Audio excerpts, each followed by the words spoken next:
Tibetan ആത്മീയ നേതാവ് Dalai ലാമയുടെ 90ാം ജന്മദിനം നാളെ. ദലൈ ലാമയുടെ അനുയായികളും ബുദ്ധ സന്യാസിമാരും അടക്കം ആയിരങ്ങളാണ് ആഘോഷത്തിൽ പങ്കെടുക്കാൻ ഹിമാചലിലെ ധരംശാലയിലേക്ക് എത്തുന്നത്.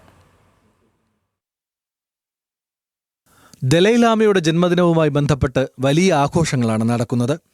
ലോകത്തിന്റെ പല കോണുകളിൽ നിന്ന് ആയിരക്കണക്കിന് ആളുകൾ ഇതിനോടകം തന്നെ ധരംശാലയിൽ എത്തിച്ചേർന്നിട്ടുണ്ട്. കേന്ദ്രമന്ത്രിമാരും ചടങ്ങിൽ പങ്കെടുക്കും.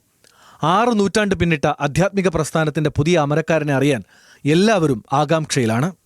മരണശേഷം പിൻഗാമി ഉണ്ടാകുമെന്ന പ്രഖ്യാപനത്തിനു ശേഷം ആകാംക്ഷയോടെയാണ് പിറന്നാൾ ആഘോഷത്തെ എല്ലാവരും ഉറ്റുനോക്കുന്നത്.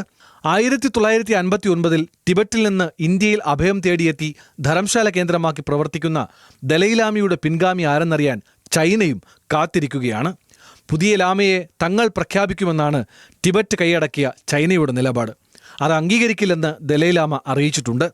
തനിക്ക് പിൻഗാമികൾ ഉണ്ടാകില്ലെന്ന് മുൻപ് പ്രഖ്യാപിച്ചിരുന്ന ദലൈ ലാമ പിന്നീട് മനസ്സുമാറ്റുകയായിരുന്നു.